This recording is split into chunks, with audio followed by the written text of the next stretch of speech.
नहमदु व नसल्ली अला रसूलिहिल करीम अम्मा बाद फ़अऊज़ु बिल्लाहि मिनश शैतानिर रजीम बिस्मिल्लाहिर रहमानिर रहीम वमा अर्सलनाका इल्ला रहमतन लिल आलमीन फ़क़द क़ाला अन्नबिय्यु सल्लल्लाहु अलैहि वसल्लम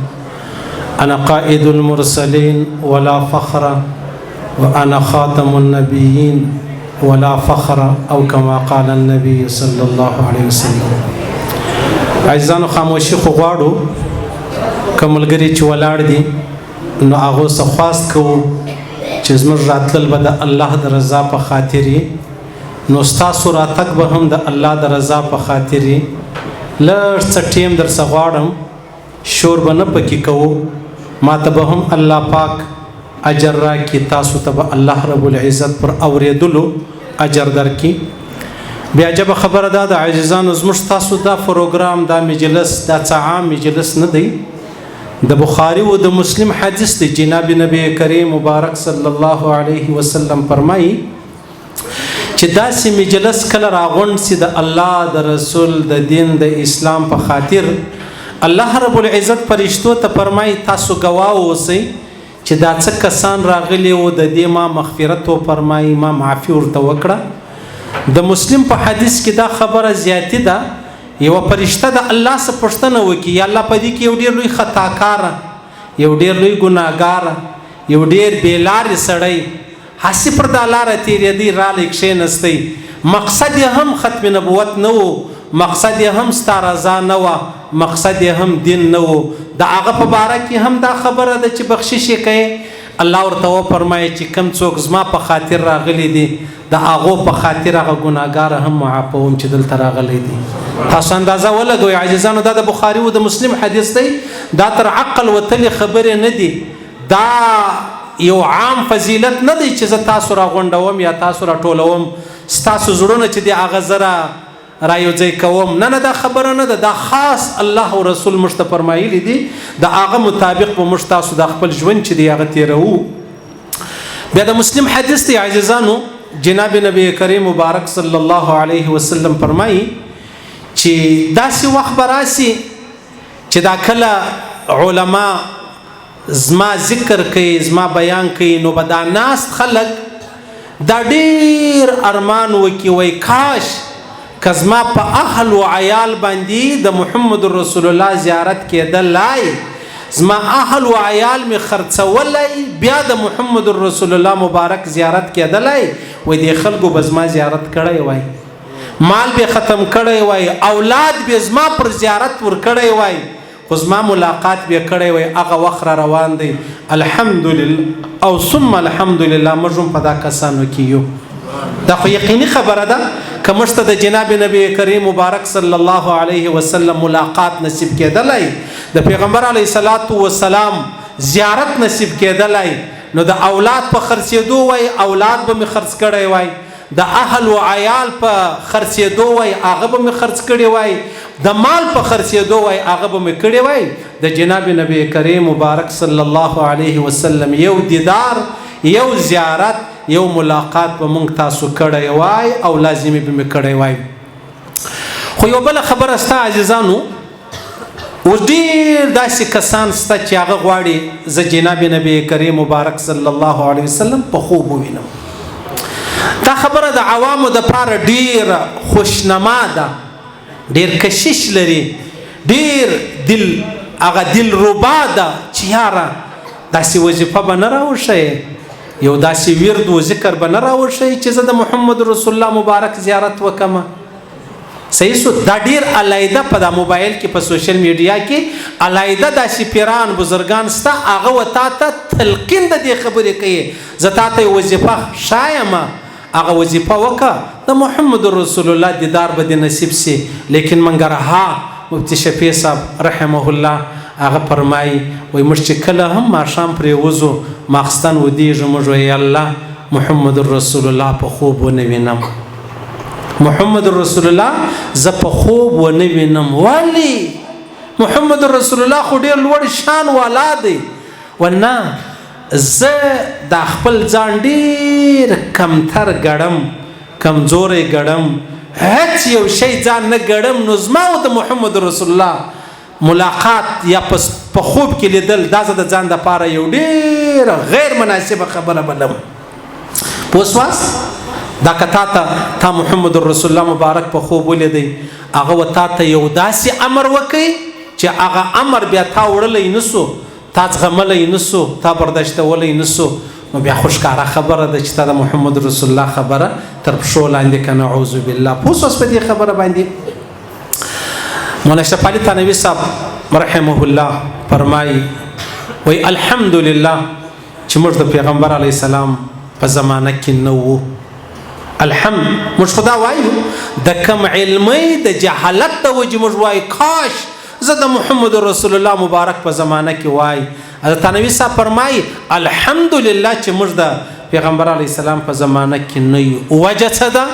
وجه دا د عزیزانو نن ورځ چې دا ما او تا څه یو، نو خو په هغه وخت کې به هم د هغه وو. ما او تا نن د محمد رسول الله څو سنت تر پښو لاندې کړي دي، ما او تا نن د الله رب العزت څو حکمونه تر پښو لاندې کړي دي، نن د دین او د اسلام په څو خبرو باندې ما او تا شرمیږو. نو که په هغه وخت کې وای نو به ما او تا ته الله پاک دین نه وای را نصیب کړی. نو فرمایي مفتی شفیع صاحب چې موږ خدا دعا کوو چې الله دې محمد رسول الله په خوب کې په موږ نه ویني، ځکه زه وګوره هغه وګوره، زه خو په سپینه ورځ لمر ته نسم کتلی، زما سترګې دومره طاقت نه لري، قوت نه لري، نو محمد رسول الله خو تر لمر ډیر بالا دی، هغه ته به زه څنګه ګورم. بیا تھانوي صاحب عجبه خبره لیکلې ده، فرمایي چې یو حافظ د قرآن د محمد عظیم په نامه او هم د پېښور و، هغه جناب نبی کریم مبارک صلی الله علیه وسلم په خوب ولیدی. دا ستاسو د پېښور خبره ده. تھانوي صاحب د نن ساویا کاله 2053 کاله مخکې تقریبا وفات شوی دی، نو دا ډیره وختي خبره ده. یو محمد عظیم و چې هغه حافظ و د قرآن، نو هغه د پېښور و. بیا دی وایي چې ما جناب نبی کریم مبارک صلی الله علیه وسلم په خوب ولیدی. وای ما ته پیغمبر علیه السلام مبارک وویلې چې څه غواړې ما ته ووایه. وای ما ورته ویلې چې یا رسول الله زه به درته ووایم ته بې را نه کې. ولې نه در کوم، زما په وسه وه لازمي به در کوم خامخا. یا رسول الله ما ته دعا وکول، څنګه دعا درته وکم؟ اولې قول ور باندې وکړه په جناب نبی کریم مبارک صلی الله علیه وسلم. حضرت عمر فاروق رضی الله تعالی په دربار کې یو مجرم پیش چې کله سزا ورکوله،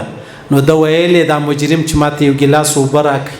چې یو ګیلاس اوبه یې ورکړې، ورته ویلې چې حضرت ته به ماته دا یقین راکړې، باور راکړې، ماته به وعده راکړې چې تر څو دا اوبه ما څښلې نه یي ماته به سزا نه راکړې. حضرت عمر فاروق ورته پر دواړو سترګو ته خپلې اوبه وڅښه، د دا اوبه ته یې کړلې ویې غورځولې. حضرت عمر فاروق ډېر حیران سو، ول ډېر عجبه لوبه دې راسره وکړله، عجبه چل دې وکړئ، پروا نه لري هغه چې کومه سزا مې درکوله هغه نه درکوم. ولې ما له تا سره قول کړی چې دا اوبه ته وڅښې، نو تا خو اوبه څښلې نه دي. دلته تھانوي صاحب فرمایي د محمد عظیم پیغمبر علیه السلام ته ویلې، پیغمبر صلی مبارک ورته ویل څه غواړې؟ ول یا رسول الله نه به وکې، ول یاره که د کولو خبرې ولې نه کوم؟ ول ما ته دعا وکړه. ول څنګه دعا درته وکم؟ ول ما ته دا دعا وکړه چې الله پاک ستا دا ته مې په خوب ولیدلې، زیاته په دې سترګو زه نوره دنیا ونه وینم. پیغمبر علیه السلام ورته ویل دا څنګه دعا شوه؟ ول یا رسول الله تا قول سره وکړي چې ته څه وایې او هغه هم د کولو یې، نو بس تا پیغمبر صلی مبارک دعا ورته وکړله چې سهار راپورته سو، بیا په سترګو نابینا و. وجه څه وه؟ وجه دا وه چې یا رسول الله ستا دیدار مې وکړي، بقایه دنیا لیدنګه نه غواړم. اوس دا داسې ما تا جوړېدلی سو؟ نه سو جوړېدلی. بیا عجبه خبره دا ده،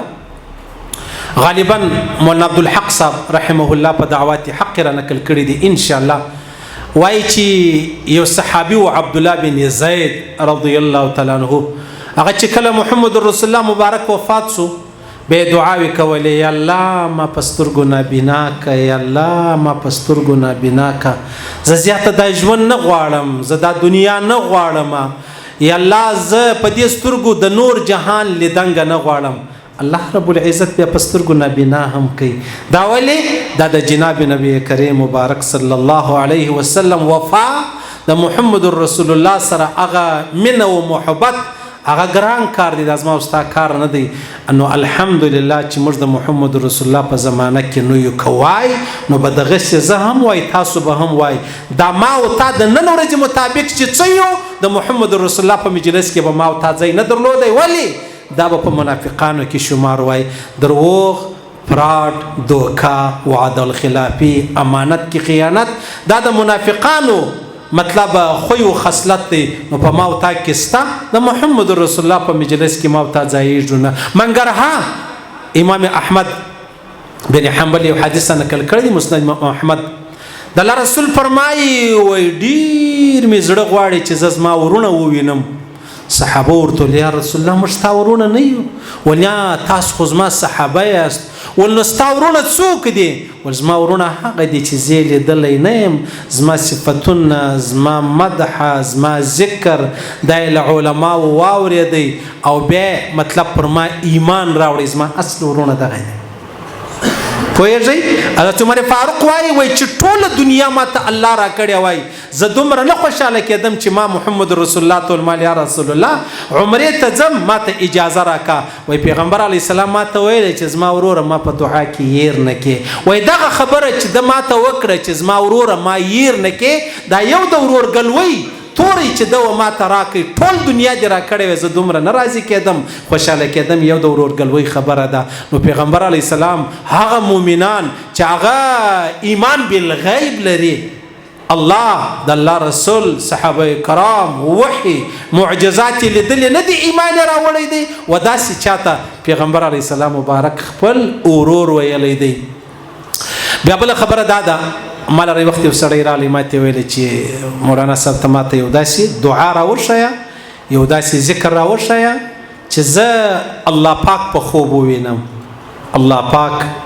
ما ورته ویلې یاره چې ما په خوب ووینې دا ستا دپاره ډېره، ما ووینه په خوب دا ډېره د ستا دپاره. تا هغه لوی عظیم رب سپینږیری سړی و، مشر سړی و. بل ورځ بیا راته وویل مال سړیه ته ولې دومره ناپوهې که الله پاک تا په خوب ولیدی الله درته وویل چې زما په خاطر به سر پرې کوې ځان به وژنې بیا څه چم کوې؟ ول بیا به علماو لره راسم. مال که علماو د هغه تعبیر درکړي چې دغسې به کوې بیا ول ولاکه څنګه وکم ته راته وایې مال بس د هغه خبره پرېږده ته دا خوبونه پرېږده سیده موږ الله پاک په سترګو لیدلی دی ته خوب څه کوې؟ موږ الله په سترګو دا مخلوق څوک پورته کښته کوي شپه ورځ څوک راولي؟ الله یې راولي. بس موږ الله ولیدی. ګوره دا بلډینګ چې هر چا جوړ کړی ټیکهدار موږ ولیدی، انجینیر مې ولیدی. پوه شوس په دې خبره باندې. او بیا د جناب نبی کریم مبارک صلی الله علیه وسلم خو ډېر عظیم مقام دی،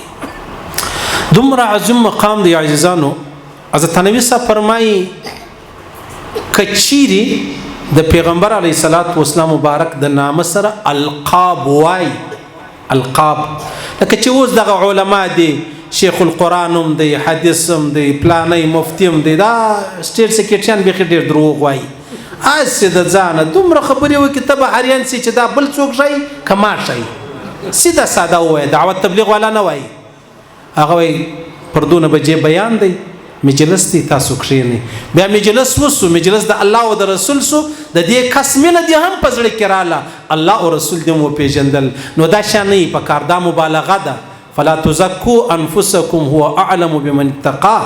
تاسو دا مه کوئ، الله رب العزت ته دومره پاکي. بیا د هغه عالم یا بزرګ هغه هم ډېر خوشحاله سي زه والله ډېر لوی سړی یم، یا خبره داسې نه ده. نو د دې علماو سره څومره القاب لیکلي دي، شیخ القرآن دی، حدیث دی، مفتی دی، بېباک دی، مناظر دی، پلانی پلانی. تنوي صاحب فرمایي که د جناب نبی کریم مبارک صلی الله علیه وسلم سره القاب تړل کېدلای نو بمر تر قیامت پرې د محمد و نامه ته نه وای رسېدلی. القاب پر القاب وای ځکه د محمد رسول الله دومره عظیم شان دی چې دلته کوم القاب دي دا خو عام القاب دي. هر څو القاب د محمد رسول الله دپاره لږ وو.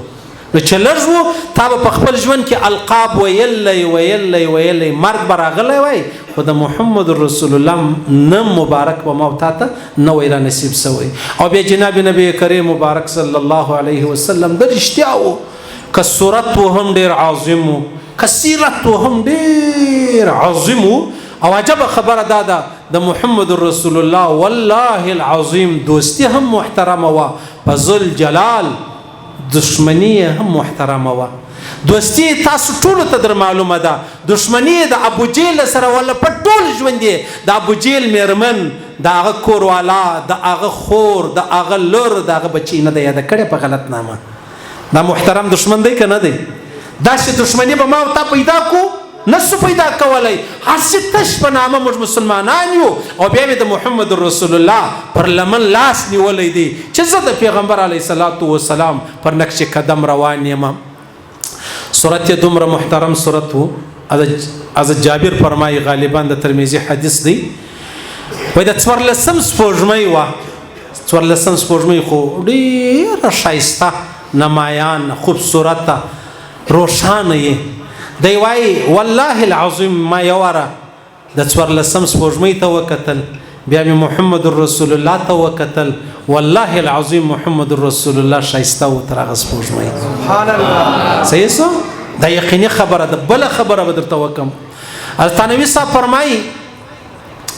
وایي یو حسن دی بل جمال دی،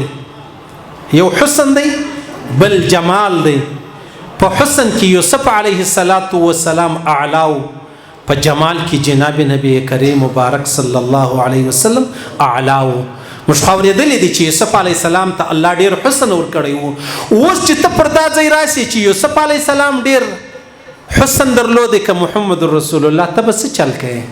اوس څه کوې؟ تنوي صاحب فرمایي وایي یو حسن دی یو جمال دی. د حسن او د جمال په مابینځ کې فرق دی. څنګه فرق دی؟ حسن چې دی هغه تر یو حد حیرت لري، سړی حیران ورته پاتې سي، او جمال چې دی هغه کشش لري.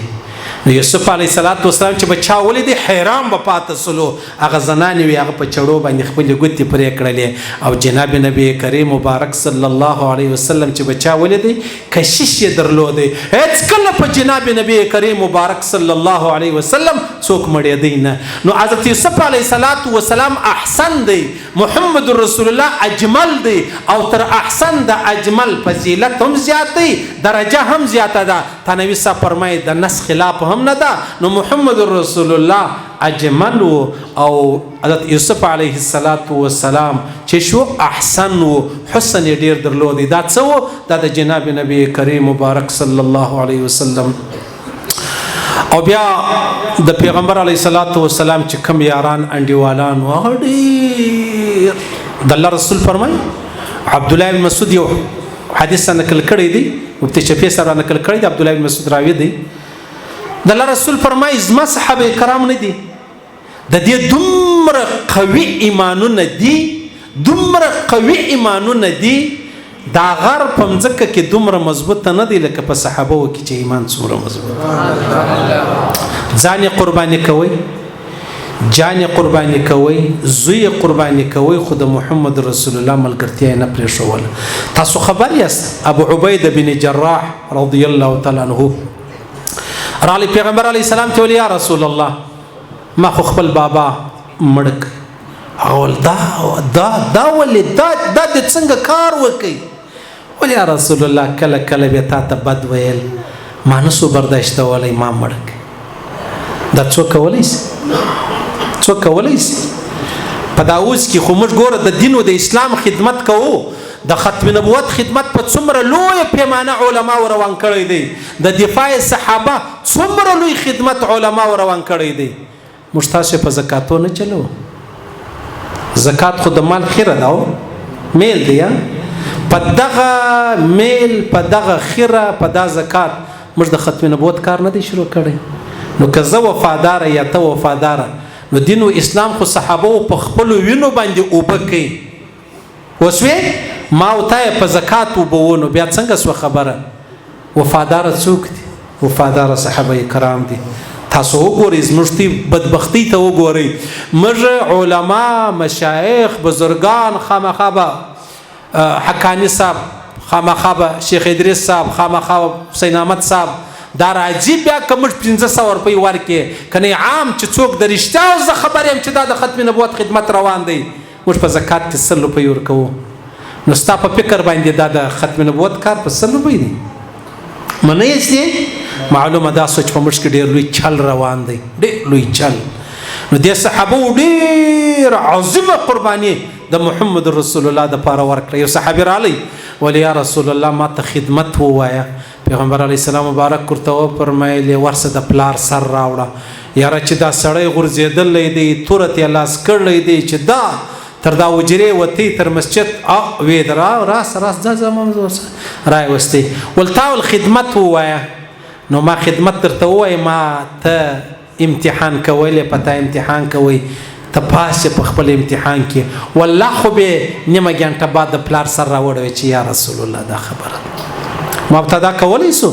ما درته وویل د محمد رسول الله نبوت او ختم نبوت دا مې په زکات باندې راګرځولی دی ښه په خبره چې ختم نبوت حق دی ښه په خبره چې ختم نبوت زما ایمان دی ته ولې پر دا باندې پر دې ایمان باندې 100 روپۍ ورکوې او د جهان پر پارټي بازۍ باندې په ضرور روپۍ ورکوې ګاډه دې هم ورکړې ده دفتر دې هم ورکړی دی میهمان خانه دې هم ورکړی ده دکان دې هم ورکړی دی او چاندې هم ورکوې او خبرو مې ایمان دې نه دی ورباندې دلته چې ایمان دی هغه ته 100 روپۍ ورکوې هلته چې غیر ایمان دی هغه ته دې ټول ژوند ورکړی دی خبره د منافقت راله یو صحابي و دا کافرانو ونیوی بیا دی سالارو دی مشرو کومندانو د صحابو نو بیا هغه کافرانو ورته وویل چې ته به د محمد رسول الله پرېږدې بیا موږ تا ته معافي کو که نه تا وجنو ده ورته دا کېدلی نسي مولانا عبدالحق صاحب په دعوت حق را نقل کړی دي ول دا کېدلی نسي دا کافران را ولاړ سو ظالمان را ولاړ سو اور یې بل کوي تیل یې راویشول بیا یې د یو ملګری وراچوي ملګری صحابي به مطلب د پکوړو په شان به وسوځي شهید به کوي د داسې ورته قتل بیا چې کله د باري رالی د وار رالی دی چې وروان کوي تر سترګو اوښکې وبهېدې بیا هغه باچا غږ وکړي ته یې راولی چې راوستي ول څنګه سو خبره منې که نه منې څنګه ژاړې غږ وکړه که نه معافوم دې محمد رسول الله پرېږده ده ورته ویلې ته زما په ژړا پوه نه سوې هغه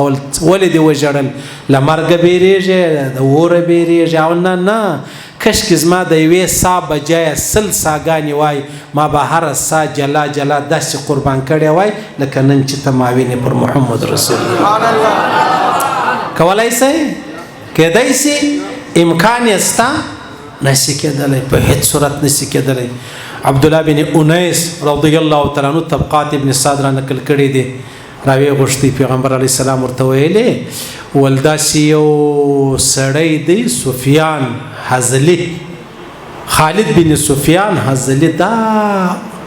یو منصوبه جوړه کړې د زما د وجلو منصوبه جوړه کړې د زما د وجلو خدمت کولای سي او یا رسول الله امر کوه حکم کوه خدمت راته وایه ول دا سړی کله مخه ووځي نو به ډېره ښه سي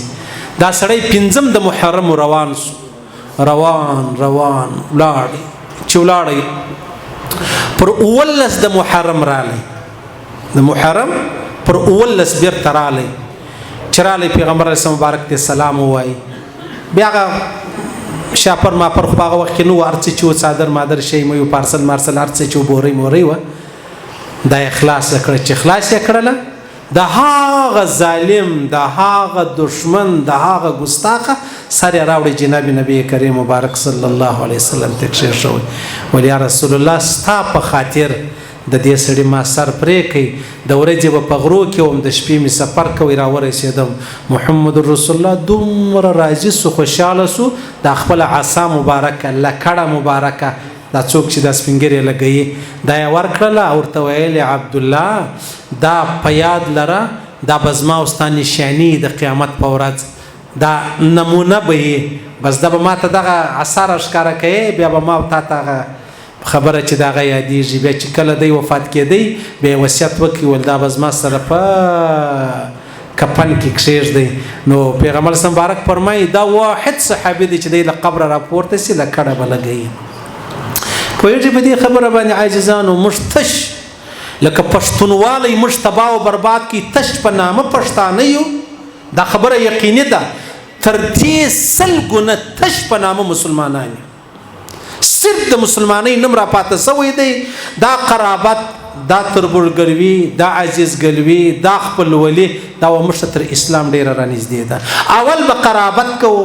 اول به خپلولي کوو، اول به ورورګلوي کوو، اول به رواج کوو، اول به رسم کوو، بعد د هغه که د اسلام نمبر رالی بیا موږ اسلام ته نمبر ورکوو. نو دا خو معلومه ده چې دا د منافقت لاره ده. دا خبره خو راسره منئ. نو ما درته ویلې جناب نبی کریم مبارک صلی الله علیه وسلم صورت مبارک هغه و چې سپوږمۍ د 14 هم ورته عاجزه وه. سپوږمۍ سبحان الله. غالبا قاضي عیاض لیکلی دی په کتاب الشفا کې. هغه وایي چې د پیغمبر مبارک په کور کې یو حیوان وسی دا اوسېدل، دا به ډېره ګرځېده را ګرځېده، واره یوې حجرې ته بیا بلې حجرې ته، په بچیانو پسې په زنانو پسې به ځغلېدی. چې کله به هم د جناب نبی کریم مبارک صلی الله علیه وسلم د دروازې د ور د زنځیر غږ سو، دی به ولاړې هلته به قرار ناست بیا شورېدی نه. ولې؟ ول جناب نبی کریم مبارک صلی الله علیه وسلم راغلی. پوه شوې؟ موږ تاسو جان بوجھ کې په قصده د محمد نم یاد سی موږ درود نه ور باندې وایو. او د الله رسول فرمایي زما نم یاد سو چا درود ونه وایي دا جهنمی دی، دا جهنمی دی. دا صورت مبارک د جناب نبی کریم صلی الله علیه وسلم سیرت خې ټول کائنات ورته عاجزه دی. سیرت خې داسې و ټول کائنات. یو ملګرتیا را واخله عزیزانو چې کله پیغمبر مبارک د بدر په ورځ بدر ته روانو، نو مسلمانان مالی طور کمزوري وو. پر یوه وش باندې به درې کسانو. جناب نبی کریم مبارک صلی الله علیه وسلم، حضرت علی کرم الله وجهه او حضرت ابو لبابه رضی الله تعالی دا پر یوه وش باندې وو. یواره به د پیغمبر علیه السلام باری ووارو، تر یو ځایه به سفر وکړي، بیا پیغمبر مبارک را شوس، بیا به د حضرت علی کرم الله وجهه وارو، بیا به د هغه وار تیر سو، بیا به د ابو لبابه وارو. او حضرت ابو لبابه رضی الله تعالی عنہ حضرت علی کرم الله وجهه پیغمبر علیه السلام ته یا رسول الله ته پر وش کې نه مر اسستا سره ځو ته دا مکه ودا نه نه نه نه وکم ثواب ته چې تم وتاجه ولاغه ته زم وتاجه. و زمانه کې به پیر مولوی صاحب دا شی وکي چې مورید ورسره سبحان الله غوي ګستاخی دی وکړه. زما په پیری د سر نه اخلاص زوي، زما په پیری پوسوي نه. دلته د جناب نبی کریم صلی الله علیه وسلم او ابو جیلم د داغه جنگ سالار د کافرانو لخوا ابو جیلو د ابو جیل سره د چکم وشوا البدايه والنهايه مولوی صاحب فرمایي د دې وشي چکم پیزوان وو، هغه هم د سونی یا د سپینو زرو. نه کسان معززه د قریش دا ابو جیل په خپل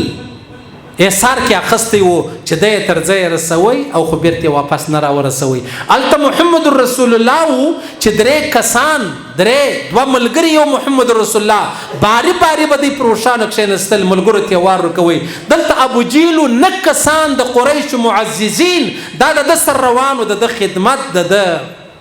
خوراک او چشاک دی ور برابروي ولدا سینې چې د تکلیف ورسیږي. دا د محمد رسول الله مبارک سیرت ودای ملګرتیا وا. او بیا دا شیخ صاحب رحمه الله فرمایي شمایل ترمذی کې را نقل کړی دی. یو وخت پیغمبر مبارک په سفر تللی، په سفر کې خو بیا کله چې موږ تاسو پړاو کو تاسو به اجتماع ولرځي راوند اجتماع کم ځای ته واپس کې را روانې بیا کښین یو ځای چای به وکړو ډوډۍ به وکړو لمونځ به وکړو. نو بیا داسې یو سفر وو ملګری سره پړاوې وکړي، بیا ویل یو سړی به اوبه راوړي، یو کس به اوبه راوړي، بل کس به روټۍ پخه کړي مثلا دغه وخت چار شي، بل سړی به مطلب خیمه ودرې، بل سړی به هغه حیوانانو ته اوبه ورکړي خوراک ورکړي. محمد رسول الله مبارک فرمایلی ول ما ته مې څه کار راوسپارئ؟ اول یا رسول الله ته زموږ دپاره بس ته زموږ نبي ته زموږ محترمې ته زموږ د بابا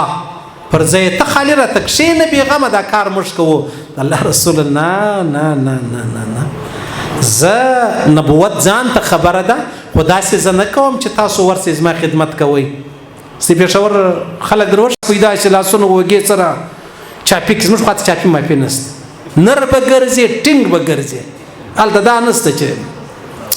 نو محمد رسول الله ورته ویل نه نه ما ته به هم کار وایست بیا دا کار ورکوي ول یا رسول الله ته ولاړ سه بوټي راوړه څه مطلب هغه لکړې راوړه د اور دپاره صحیح شو تاسو بوټ ته څه وایست بوټي بولئ خشاک ورسه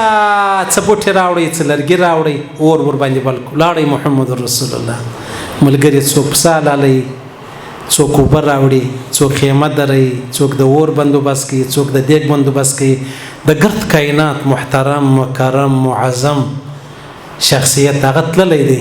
بیا ولاړئ وخت رالی بوټي راوړه کښېښو اوس اور بل کړي دا شنډوالي په چا کې شته او حال دا دی چې یو سړی پیر یو سړی زه ځان ته آغا وایم یو سړی ځان ته مفتي ووایي شیخ القرآن و شیخ الحدیث وایي هغه کار کوي استغفار به وایي استغفر الله څنګه به کار موږ په کوو په دی باندې کافرانو سو په دې خبره باندې پوه شواست دا د محمد رسول الله شان و دا عظمت و دا احترام و دا وقار او محمد رسول الله او ما ته کوم ژوند را ښوولی عزیزان کوم ژوند را ښوولی ما ته هغه ژوند را ښوولی چې هغه د انسانیت بقا جهان خو موږ ته داسې د خپل ځان شو کوي چې انسانیت په اسلام کې نشته په اسلام کې انسانیت نشته موږ ته د انسانیت انتها یو پر محمد رسول الله باندې و څنګه و داسې و چې یو وخت محمد رسول الله مبارک پر لارې را روان دی یو کوچنی ماشوم دی بچی دی دغه ګوډی چې کوم ژی چې کوم بلل کېږي د اوبو دی راخستی دی نو وړلی یې نیسي چې نیسي وړلی نو بیا پیغمبر مبارک چې رالی کوچنی ماشوم دی هلکه څه کوې اوبه وړم چیرې وړې کور ته وړې نو دا اوبه یې پر دا وژه ورسره راواخیستلې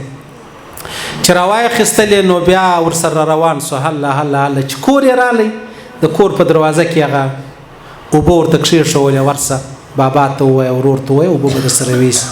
بچی رالی کور ته بابا ته به ویلې چې داسې اوبه مې راوړلې هغه ول غږ د چا و ستا سره داسې یو کس و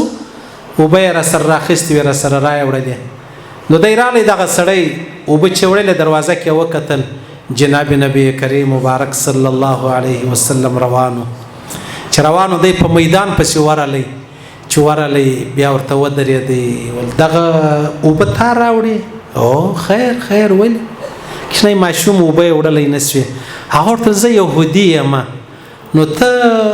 پر یهود هم دومره مهربانه یا په دې کې د یهودیت څه خبره ده یاره کوچنی ماشوم و بچی ولو ویلی ول اشهد الله اله الا الله و اشهد ان محمدا عبده ورسوله ویږي په دې خبره باندې تاسو دا موږ ته د خلک د انسانیت درس راکوي د انسانیت انتها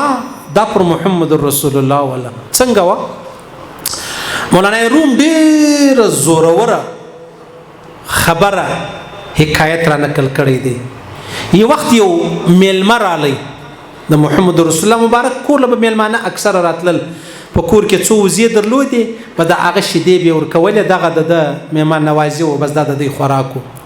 یو وخت یو میلمه راغلی و مولانا روم ډېر په خپل طرز کې ډېر د اشعارو نو میلمه چې رالی ډېرې شیدې وڅښلې شیدې چې ډېرې وخوړلې بیا یې نس خراب سلو میلمه په دا بیټک مهمان خانه کې د محمد رسول الله پاته سو د شپې نس ډېر خراب سو دروازه هم بنده ده د هغه خوا دلته بیریږي هم چې میلمه راغلی هم خو خیر کله چې سهار سو جناب نبی کریم مبارک صلی الله علیه وسلم چې رالی میلمه ته دروازه ور خلاصوله میلمه ته دروازه د بهار د خوا خلاصېدله دروازې شاته ودرېدې پیغمبر صلی مبارک دروازه یې خلاصه کړله دغه میلمه ډېر په منډه ولاړی ووتی چې ووتی خیر پیغمبر صلی مبارک نسو پوه چې اوس دا میلمه ولې چیرې ولاړی نو لمونځ وسو اشراق وسو د اشراق بعد رالی چې مهمان خانې ته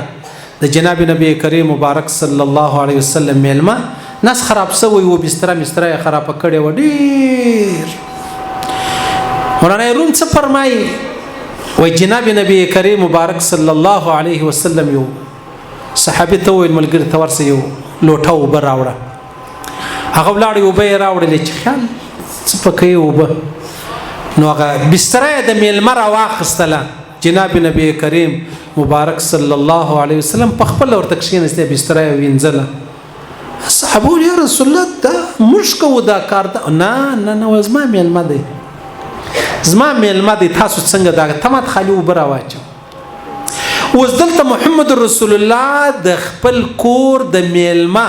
چې هغه هم غیر مسلم دی د هغه نس خراب سوی بیا ټوله بستره خرابه کړي او محمد رسول الله مبارک نه کور ته استی چې دا وکي ولی خبرې نسی دا یو راز دی د میلمه ولی نو میلمه نا وخت را روان دی سال منځه مخکې ولاړی نا وخت را روان دی چې پر یو بچی باندې به دا مسله جوړه کم چې یو بچی مچی دغه بستره خرابه کړې ده چې رالی جناب نبی کریم مبارک صلی الله علیه وسلم ناست دی هغه د میلمه بستره یې وینځله چې رالی حیران پاته سو رالی سر یې دیواله ته ونیوی سر یې واهی واهی واهی مونږ څه فکر دی او دا بیا رالی د پیغمبر اسلام مبارک په غېږه کې د خپل مطلب غېږه میلاو کړ ډېر یې وژړل بیا یې وویل اشهد الله اله الا الله واشهد ان محمدا عبده ورسوله تاسو اندازه ولګوئ عزیزانو یو شاګرد د استاد سره 15 کاله ووسیږي انسان سي یو مورید لپیر سره 15 کاله ووسیږي انسان سي یو چوټو د چا سره په دکان کې مزدوري وکي بل ورځ انسان سي بیا کاروباري سي ما ته په 50 کاله هم د جناب نبی کریم مبارک صلی الله علیه وسلم لار نه خپل ډیر شپ زرګان الله والا په غټو مجلسو کې د بادشاهانو په مجلسو کې د محمد رسول الله په طریقه شرمیږي العیاذ بالله نعوذ بالله استغفر الله بس عزیزانو خبره دا نه ده چې محمد رسول الله خاتم النبیین دی بس زبدا ناری وهم نه خبره دا ده چې پر دغه نارو باندې به الله ما ته مرګ راکړي کنه کزما مرګ پر بل خبره سو پر تعصب سو عصبیت سو قومیت سو لسانیت سو پر پاټی باندې سو بیا به دا څنګه دا مرګ بیا جایز ای کیا دا مرګ بیا قبول نه موږ به څه کوو زموږ د دیوبند په اکابرو کې مولانا سید حسین احمد مدني صاحب ډېر عظیم شخص تیر سوی دی ډېر لوړ شان الله رب العزت ورکړی و دی فرمایي چې کله یو سړی دغه دعا ډېره وایي چې ربنا لا تزغ قلوبنا بعد اذ هديتنا وهب لنا من لدنك رحمه انك انت الوهاب دغه دعا څوک ډېره وایي الله به ایمان نه جنې اخلي لازمي په الله پاک ودته پر ایمان باندې مرګ ورکوي ګوره ما او تا د صورت د بدن د صحت د موټر د کور د اولاد د نوکرۍ د جاب دعاګانې کوو کین د ایمان دعا مې نه د کړې چې یالله ایمان مره څخه اخله دا ولې تاسو ته زه یو ډېر خاص نکته وایم دا تاسو ما څه واورئ دا زما استاد ځواني عارضي ده دا زما استا حسن عارضی دی زما استا سپینګرتوب عارضی دی دا موټر او کور دکانداری دا عارضی دی کور مر ځوان لیدلې دی مړ سپینګر می لیدلې دی مړ صحتمن می لیدلې دی نا جوړ کاروباري می لیدلې دی مفلس کو معلومه دا سو دا عارضی خبرې دی او دا عاریتن دی عاریتن څه توای عاریتن دی توای لکه از مشتي کلی دی په د چا کور ته لاس ریړې په کار سي یار پلاني کور ته ورسه لاس ریړې راولا یا کولنګ راوړه بیلچا راوړه پلاني شی راوړه دا موږ راوړ استعمال وک بیرته ورستو دا سي د ازما وستا ایمان هم عاریتن دی چاته یو کال ور کړی دی چاته د 2 کالو د پاره چاته د 10 کالو د پاره چاته د 10 کالو د پاره تاسو خبر یاست چې محمد رسول الله مبارک کله له دنیا ولاړی ډیر داسې تازه هغه نو مسلم چې کوم بلل کیږي هغه ټول مرتد سو کافران سو اسلام پرېښ پوهېږئ په دې خبره باندې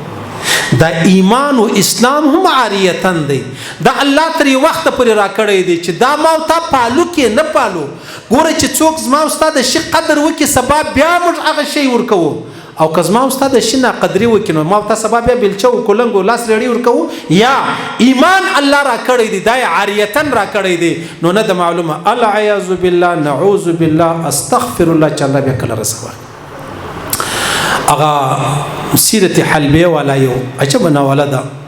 پیغمبر صلی مبارک شي حجۃ الوداع کالو نو تقریبا 1,40,000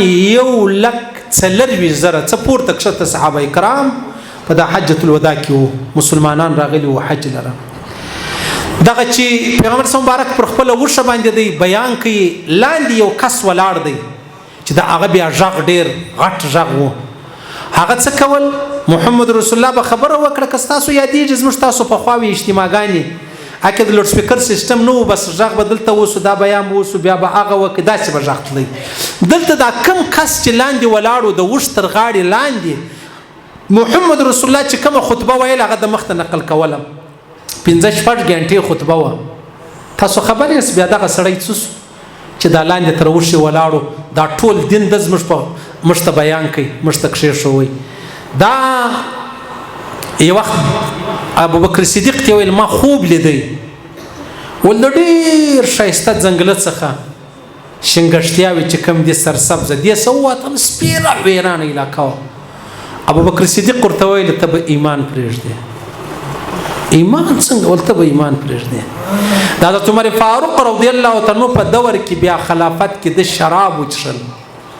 شراب چې وڅښل نو بیا د حضرت عمر فاروق له خوفه دی ولاړې د شام خواته ولاړې شام لره چې ولاړې هلته بیا نصراني سو غیر مسلم سو عیسایي سو پر هغه باندې مړ سو دا هغه صحابي چې د محمد رسول الله ټول د دین خلاصه لبي لباب ټول دین اخرنۍ خطبه دا د مشته بیان کړه بیا الله پاک ایمان جنې واخسته ولې جنې واخسته په دې خو یو الله خبر دی نو چې لا هغه ایمان اخلي هغه عاریتن وکال 2-5 به الله ورکړي بیا جنې واخسته ما ته به څنګه یو والله العظیم په ځوانۍ پسې به نه جاړو په مال په دولت پسې به نه جاړو په کور په کول پسې به نه جاړو په اهل په عیال پسې به نه جاړو که جاړو یو ایمان دی ایمان معنا د الله او د رسول تعلق په دې پسې به وجاړو بیا الله پاک لما او ته د ایمان نه اخلي دا وعده ده د الله چې کم څوک شکر وباسي الله پاک اضافه پکې راولي زیاتو پکې راولي نو چې ما او ته د ایمانم شکر وباسو ستا څه خیال دی الله پاک به زموږ سره ایمان اخلي الله دې موږ به ایمان کوي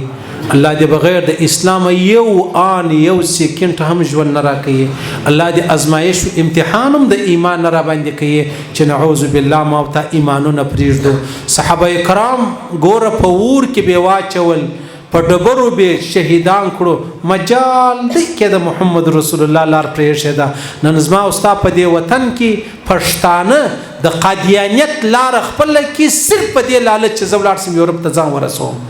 یورپ ماته نیشنلټي راکې ای ظالم ولاړې پاکستان دې پرېښودی امریکې او جرمني ته دې ځان ورسوئ ستا څه خیال دی چې تا پاکستان پرېښوئ نه تا د اسلام د محمد رسول الله پر سر سودا وکړله ترالی هغه ناپاک خبیث لعن غلام قادیانی پر هغه د ایمان راوړي محترم و مکرم و معظم د ګرد کائنات محمد رسول الله هغه دې پرېښوئ بیا ته وایې چې یاره ما بس دغه سې په زړه کې ما ځان را رسوئ ته د الله په دربار کې ولاړې کافر سوې اسلام در څخه پاته سو الله پاک مې ژوندي لره آباد لره شاد لره زموږ پر وطن باندې دا ټیم ډېره ستړې راغلې ده له ډېرو طرفو راغلې ده خاص کر انډیا راواخله ډېر دا د مشرکانو زامن دا د کافرانو زامن دا د غوا زامن دا د غوا د بولو زامن دا زموږ وطن په هیڅ حال کې برقراره پرېښوده نه غواړي دا قرار ته نه پرېږدي آرام ته نه پرېږدي ډېرې لوبې په رقم نمو زموږ د دې وطن سره کوي الله پاک دې زموږ وطن له هر شر وساتي له هر فتنې وساتي زموږ پښتانه ورونه دي الله پاک له هر شر له هر غم له هر فتنې وساتي الله دې هغه ورځ نه راولي چې ما او تا به الله او رسول پرېږدو الله دې هغه ورځ نه راولي چې موږ به دین او اسلام پرېږدو الله دې هغه ورځ نه راولي چې موږ نعوذ بالله استغفر الله بغیر د کلمې مرو موږ قریبان عزیزان ټول عالم انسانیت د دعوت او تبلیغ یو مقصد دی ټول عالم انسانیت پر دغه تور ژوند سي او پر دغه تور مرګ سي چې مري دا وای لا اله الا الله محمد رسول الله. سليمان مولوي صاحب څه کوو موږ ته اجازه راکوي الله مې ژوندې لره یو ځای دعوت دی بیا ځو اسلام آباد ته الله مې قدر وکړه موږ تاسو مجلس خالص د الله او د رسول په خاطر الله دې قبول کړي. مهرباني ربنا لا تزغ